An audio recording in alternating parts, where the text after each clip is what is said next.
और अब हम फैक्टर्स पे बात करते हैं। आखिर ये जो कांग्रेस बम्पर जीत की ओर बढ़ रही है, आखिर ऐसे कौन से फैक्टर्स काम कर गए कांग्रेस के लिए?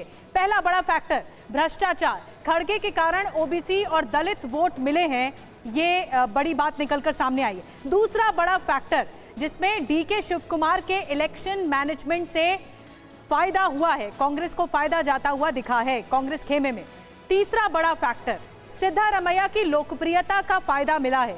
सिद्धारमैया जिस तरह से काम कर रहे थे और गली गली कूचे कूचे में उन्होंने काम किया, उनकी लोकप्रियता का फायदा मिला है कांग्रेस को। चौथा बड़ा फैक्टर कांग्रेस का 40% कमीशन वाला दांव चल गया है, लोगों को पसंद आया है। तो ये चौथा बड़ा फैक्टर। पांचवा बड़ा फैक्टर आपको बता दें क्या है कि जनता को सीधा संदेश दिया गया। कांग्रेस ने मुद्दे गिनाए, बीजेपी ने गलतियां गिनाई कांग्रेस की। ये फैक्टर कांग्रेस के पक्ष में गया कि कांग्रेस की गलतियां बीजेपी गिना रही थी तो बीजेपी को नुकसान हो गया। कांग्रेस के लुभावने बीजेपी के लिए कमजोर साबित हुए। जो कांग्रेस ने लुभावने वादे किए वो बीजेपी से कंपेयर किया गया तो लोगों को कांग्रेस के वादे पसंद आए।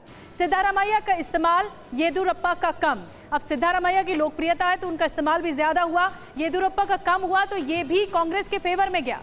अगला फैक्टर जो कि इंपॉर्टेंट रहा इन चुनावों में वो ये कि कांग्रेस ने मुद्दे गिनाए, बीजेपी ने गलतियां गिनाई और ये बहुत ज्यादा चमत्कार हो गया कांग्रेस के लिए। एक तरह से करिश्मा, 10% का वोट शेयर बढ़ना, अक्कू जी, बहुत बड़ी बात है। ये फैक्टर काम कर गया कांग्रेस को।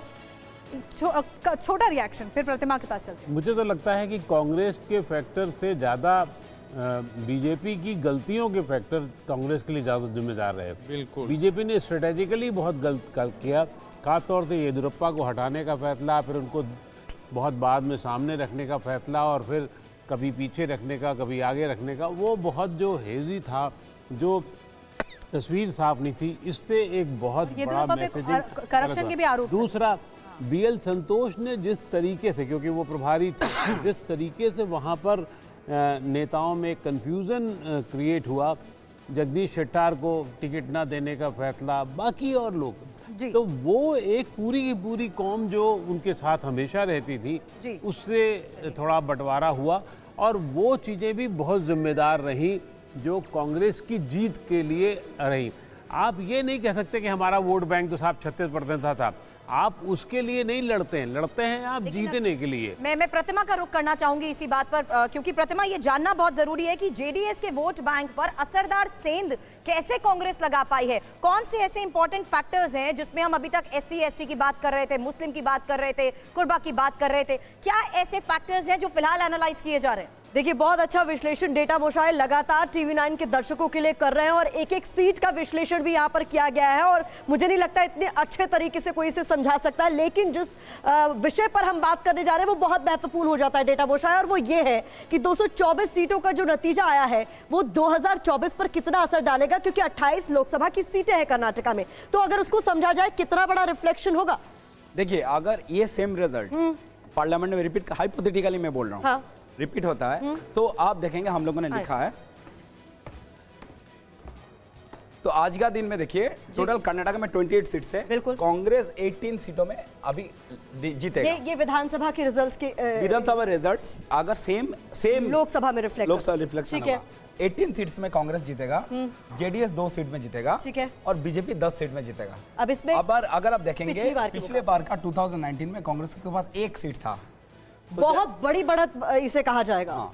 और जेडीएस के पास 1 सीट था, हासन, ये 2 सीट जा रहा है, ओके।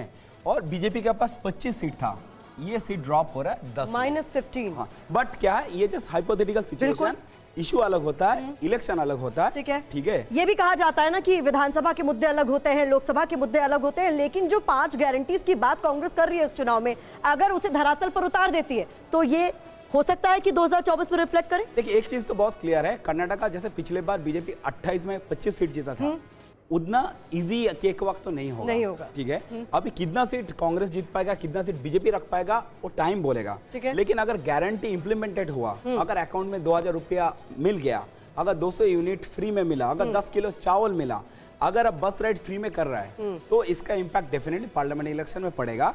कितना अमाउंट में पड़ेगा वो अभी बोल नहीं सकते। सिनेरियो आप कह रहे हैं हाइपोथेटिकल जरूर है, लेकिन अगर 1% भी रिफ्लेक्ट करता है तो नुकसान बीजेपी को यहाँ साफ तौर पर डेफिनेटली होगा। कर्नाटका में बीजेपी 25 सीट्स रिपीट नहीं कर पाएंगे। ठीक है, वापस आपका रुख करना चाहूंगी सुरभि। बिल्कुल, बड़ी बातें आपने कही हैं।